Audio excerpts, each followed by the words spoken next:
Let's look at some of the reasons why one should study the history of science.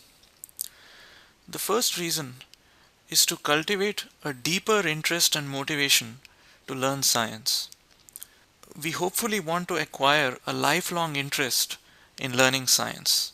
I would claim, and you might well disagree with me here, that the questions from the history of astronomy that we looked at in the previous video were more fundamental, more interesting, and ultimately more helpful to pursue if we really want to acquire a deeper interest in science. When we study the origins and development of science through the lives of the humans engaged in it, that is, through the lives of the scientists, and when we look at the political or religious or spiritual or social and economic factors profoundly influencing them and shaping the ideas of those people whom we call as scientists, we then realize that science is ultimately a human activity.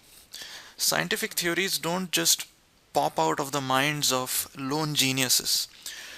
To do good science, we don't have to be infallible geniuses. Science has been developed by fallible humans just like us who were thinking systematically about fundamental questions, questions that excited them as human beings, and they carefully observed the world around them to try to answer those questions. Their thought processes were obviously influenced by the time and place that they were living in, and by the religious beliefs they had, and by the works of other scientists who lived before them or during their time, and by their own experiences as well. These scientists were not engaged in an abstract or impersonal study of some dry subject matter that's meant for torturing students in the classroom. They were passionately pursuing questions that excited them as curious human beings living in this world. That same curiosity is present inside us too. We just have to find a way to kindle it. This means that we too have the potential of becoming scientists, or at least becoming well informed about science, if we develop an interest in systematically pursuing the kinds of questions that earlier scientists were stimulated by. They made lots of mistakes, just like we make mistakes.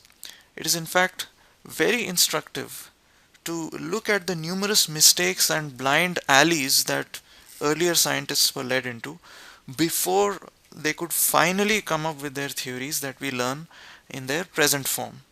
Many of their stories have all the excitement, all the suspense, all the thrill of a treasure hunt or of a gripping mystery novel. We just have to find the right way to immerse ourselves into the world that they lived in and become a part of that world. Learning any subject through stories is always easier because we enjoy listening to good stories. They capture our attention and interest. So I think that a lifelong interest in science will be much easier to cultivate if we study the history of science.